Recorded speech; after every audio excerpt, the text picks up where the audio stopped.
From WNEP, the news station, this is 2024, a look back. Hello and thanks for joining us. I'm Lisa Washington. And I'm Scott Schaefer. 2024 is one for the books. Between breaking news, politics, weather, and sports, the Newswatch 16 team had a busy year. This evening, we're going to take a look back at the headlines from the past 365 days. There was no shortage of news across northeastern and central Pennsylvania this year. Let's take a look at some of the biggest stories of 2024. Less than 2 weeks into the new year, Scranton Police Detective Kyle Gilmartin was shot while on duty as he sat inside his cruiser in the early morning hours of January 11th. Gilmartin and other officers were investigating a report of shots fired. The officer was released from the hospital 12 days later. He began rehabilitation at a hospital near Philadelphia. Detective Gilmartin returned to Scranton in March. If I can choose one thing to come from this, it would be that I would be the last victim of senseless violence. Two people were charged in that shooting, including the suspected gunman, Adam Deininger, who was 20 at the time. He was also shot. After being released from the hospital, Deininger remains in jail. On February 13th, a large snowstorm blanketed much of northeastern and central Pennsylvania, bringing down trees and power lines and forcing school delays and cancellations. 2 days later, residents at a Wilkes-Barre high-rise apartment building, B'nai B'rith, were forced from their homes by a fire. One person was killed. A few others had minor injuries. Many of the residents stayed at a nearby GAR middle school until they could return to their homes. Also this month, there was good news for a face familiar to Newswatch 16 viewers. Former WNEP reporter Alan Vickers, who was diagnosed with kidney failure in 2021 and waited for a transplant, received a kidney from one of his longtime friends. The two worked together 10 years ago. Cody Leibowitz was a match for Alan. The surgery went well for both of them. He was the first reporter I worked with, and we started chatting about the Sixers, and that was in 2014. And now, 10 years later, that relationship has blossomed where he's donating a kidney to me. Later in February, a forensics team was called to a home along Carlisle Street in Wilkes-Barre as investigators learned human remains were found at the former home of a missing woman. The home belonged to Deborah Fox. Her body was later found in a wooded area near the Cross Valley Expressway. Inside Fox's home were the remains of another woman, Nicole Cuevas. The Luzerne County DA says Cuevas was tortured, killed, and then buried inside the home. 5 people were arrested for homicide. In March, a death investigation began in Bradford County. The county's district attorney plans to seek the death penalty for Rhonda Parker and Terry Parker for the death of 40-year-old Michael Pruitt. According to police, the two are responsible for killing Pruitt, putting his body in a trunk, then driving to Harrisburg for ice cream before dismembering the victim and burning his remains. Also in March, a popular ski and snowboard business in Cider County reopened in Lewisburg after a fire 2 years ago. Governor Josh Shapiro stopped by to tour the new Gilson snow plant in Selinsgrove. In April, we learned the future of Keystone College in Factoryville was uncertain. Students received a letter that outlined the college's poor financial position. In it, the president of Keystone said he was hopeful a new financial partner could be secured. 1 month later, the school announced it was cutting jobs and eliminating some academic programs to fight its financial problems. A lot of employees, depend on their income by working there, and the students are great, and it's just going to be very sad if it comes to pass. In November, Keystone learned it would lose its accreditation at the end of this year. The school plans to appeal. In May, the trial for the man charged with the murder of Old Forge business owner Robert Barron began. Barron went missing in 2017 from his restaurant Gigerelli's. His remains were found in 2023 near Pagnotti Park in Old Forge. Justin Schubeck was convicted and sentenced to life in prison. Also in May, the National Weather Service confirmed it was a spring tornado in Schuylkill County that damaged homes and businesses in Mahanoy Township and the borough of Mahanoy City. During the month of June, Governor Shapiro signed Paul Miller's law banning the handheld use of cell phones while driving in the Commonwealth. The law is named after 21-year-old Paul Miller, who was killed by a distracted driver near East Stroudsburg in 2010. You have managed to keep Paul's memory alive, and indeed his memory is a blessing unto all Pennsylvanians. The Independence Day holiday brought parades and celebrations to much of northeastern and central Pennsylvania, but it was a day of mourning in Lycoming County when 17-year-old Maisie Bittler, a teenage pilot from Hughesville, was killed in a plane crash near Lock Haven. In August, there was more severe weather in the area as the remnants of Hurricane Debbie moved across Lycoming County and central Pennsylvania. In September, the Monroe County native accused of killing 4 college students in Idaho was granted a change of venue. An Idaho Supreme Court ruling moved Bryan Kohberger's trial to Ada County, about 300 miles away from where the murders happened. The ruling also ordered a new judge for the case and for Kohberger to be transferred to the county where the trial will be held. It's scheduled to begin in August. The generosity of the people of northeastern and central Pennsylvania could be seen in September and October as donations for the victims of Hurricane Helene piled up before being transported to the Carolinas and Tennessee. Truckloads of food, clothing, and supplies were given to help those in need following that Category 4 storm that brought historic flooding in places not typically affected by hurricanes. Politics was front and center in Pennsylvania as the Keystone State was a major swing state in this year's general election. Candidates from both major parties and their supporters made several trips to Pennsylvania leading up to Election Day in November.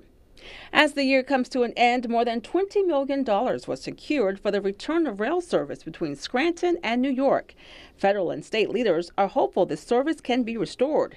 It was cut off in 1970. We know a lot of folks who live in New York and northern New Jersey, especially on Long Island, for instance, they use public transportation. And now this is a viable option for them to visit the Pocono Mountains, visit Scranton.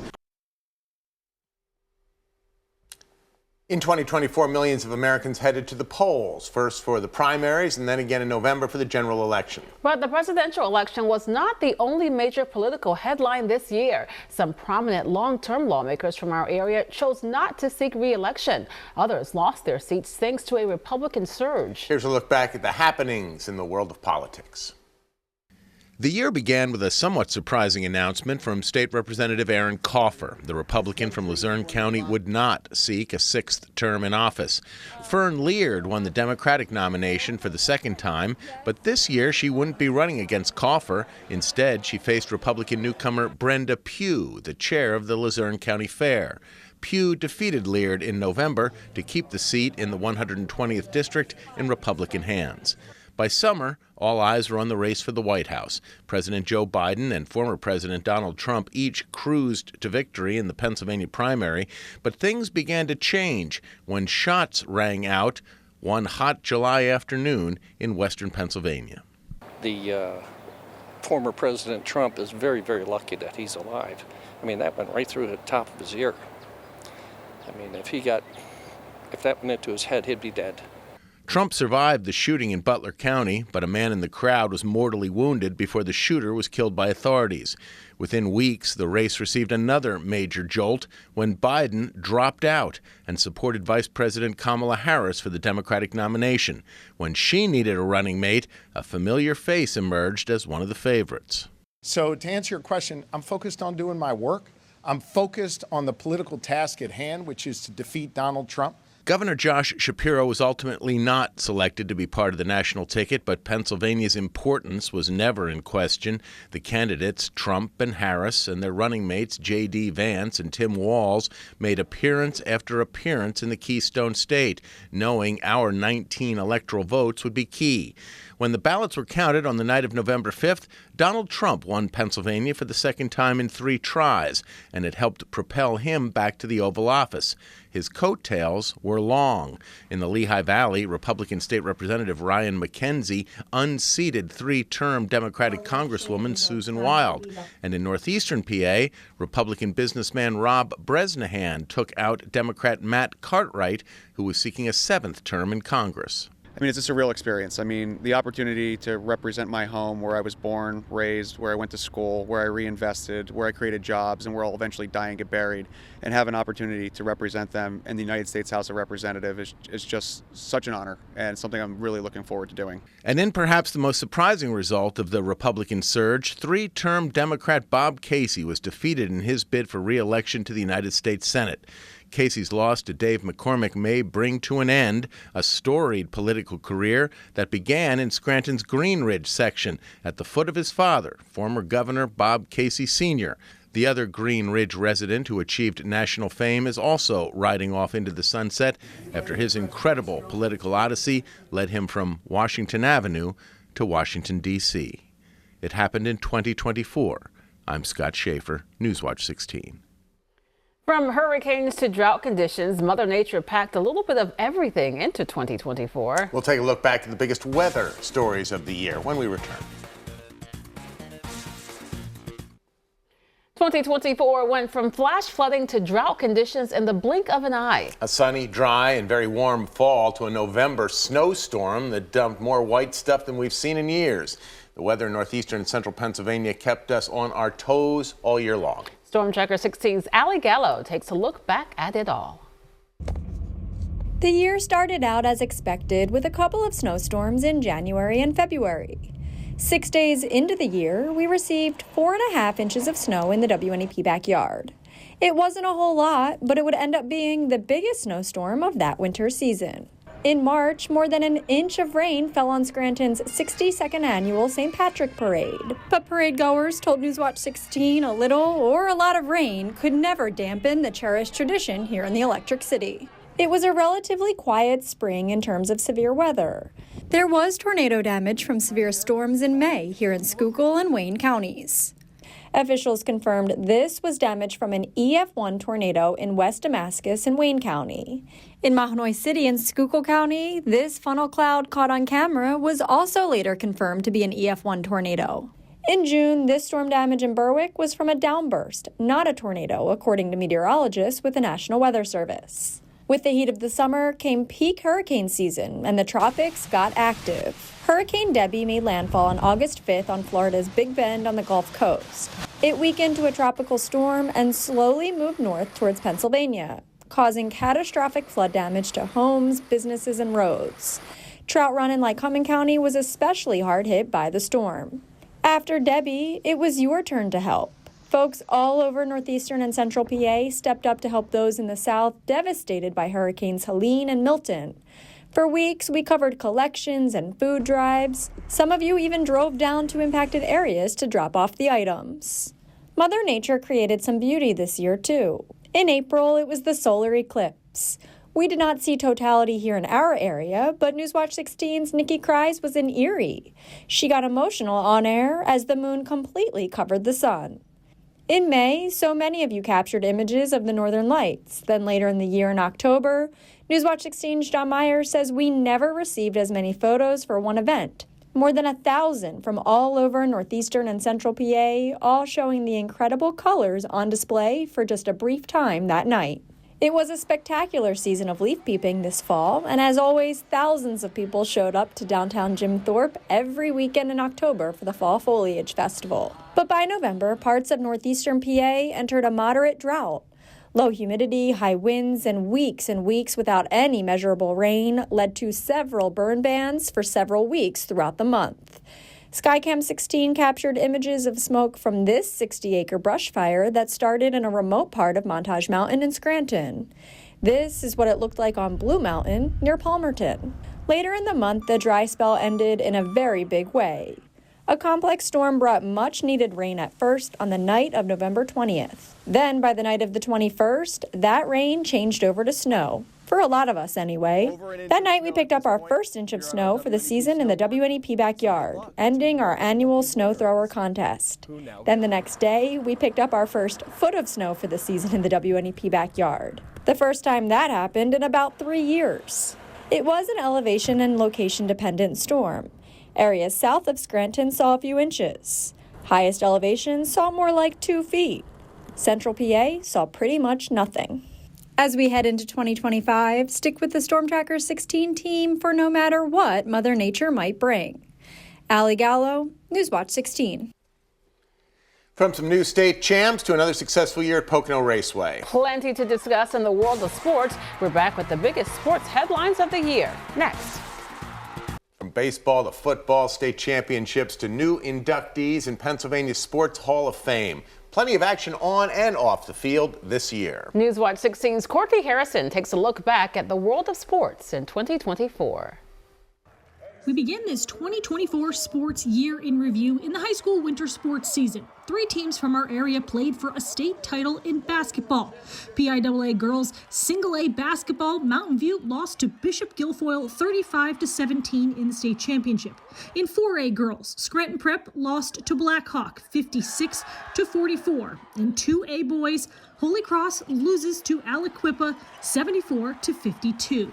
Then in the spring, 4 schools also had great seasons and competed for a state championship. In 2A, the Tri-Valley boys baseball team lost the state title to Bald Eagle area 11-3. In 2A, softball, South Williamsport lost to Neshannock 12-2. In 4A, Blue Mountain softball wins the state title over Elizabeth Forward 4-0. And 5A softball, Pittston area loses to Thomas Jefferson 2-1. In track and field, the Abington Heights girls marked their 100th consecutive win in a meet against Scranton Prep. Then when it came to the state championships in track and field, we had several state title winners this year, including Samuel Guzman from Hazleton taking gold in the boys' javelin. The Warrior Run girls won the 4x800 relay, as did the boys' team from Midwest. There were also some big headlines outside of high school sports in 2024. Back in April, Central Columbia grad Jared Verse was taken as the 19th overall pick in the 2024 NFL Draft by the Los Angeles Rams. In May, Valley View graduate Mason Black made his MLB debut with the San Francisco Giants against his childhood favorite team, the Philadelphia Phillies, with many family and friends on hand. In June, the Misericordia University baseball team won their first NCAA Division III championship in school history, beating Wisconsin Whitewater in a best-of-3 game series. The NASCAR Cup Series took over Pocono Raceway back in July. Ryan Blaney held off Denny Hamlin to win the Great American Getaway 400, his second career win at the track. And the Williamsport Crosscutters also had a successful season, capping it off by winning their first ever MLB Draft League championship, beating the Trenton Thunder. Then we entered the fall sports season and finished with some state champs. Claire Dufresne from Warrior Run took gold in the girls cross country in single A. And for the boys in Double A, Jonathan Hess from Lewisburg also won gold. We had many great high school football teams this season, but only one made it to the state title game, and that was Troy in Double A. They faced a tough opponent in Central Clarion, but the Trojans held off a late rally to win 25-24, capturing the first state championship in the program's history, and finished with a perfect 16-0 season. A couple local colleges also made a run in the NCAA Division III football playoffs. King's College was knocked out in the second round after a loss to Salisbury College. Susquehanna University was also in the playoffs. They had a bye in the first round and had a big win in the third round to beat St. John's. As of this recording, they're still playing. Also, Penn State football still going. The Nittany Lions lost to top-ranked Oregon in the Big Ten Championship, but still made it into the college football playoffs, ranked 6th, facing number 11 seed SMU. We finish our year in sports review honoring several local athletes who were inducted into the Pennsylvania Sports Hall of Fame this year. Luzerne County native Stephanie Jallin, who competed and medaled in the 2004 Paralympic Games in Sochi. Bo Orlando, who was a part of the 1983 Berwick Football National Championship team and went on to play in the NFL. Dave Popson, a graduate of Bishop O'Reilly, played basketball at the University of North Carolina and eventually with a couple of teams in the NBA, including the Boston Celtics. And Montoursville native Mike Musina, who had much success as an MLB pitcher, most notably with the New York Yankees. Courtney Harrison, Newswatch 16 Sports.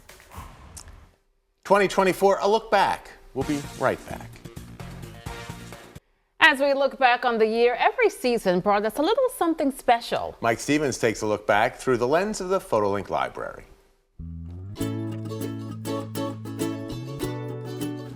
My, how time does fly. We opened the doors to the PhotoLink library more than 100 times in 2024. We were busy because you all were very good at sending pictures beginning at the first of the year. I was happy to see the snow and cold didn't make you stash your camera gear. That led to some great captures. We rolled along into spring eventually, and that's a whole new world. Fresh buds and new leaves covered the winter-carved trees. A scent gradually grew in the air about us. Hard to describe it beyond saying simply that, well, it was fresh. The bottom line, we had some color at last instead of a plain white blanket. The images continued to come in as we rolled into summer. The season has its hot days and rainy days, starlit skies and places lit by the moon, but it also has any number of images to be captured, stories to tell. Some amusing, some just about normal days, normal summer days. You know the kind. We were yearning for them on those cold winter days that made us think we were living in a refrigerator. Nature obliged and provided us with a good solid heat blanket to cover us all. Some days it got a bit too thick. Anyway, summer moved on as expected, and we rode straight into autumn on brightly colored leaves. Those leaves of autumn, I've thought, are a gift nature sends to help us get through the bleak winter that lies ahead. Well, there you have it. Some of 2024 as seen through your camera lenses. Hope you enjoyed the year and that you're looking forward to 25. Wherever you go, whatever you do, when you get there, remember to take a camera to trap those memories you'll make along the way. I'm Mike Stevens in the PhotoLink Library. Talkback 16 is next.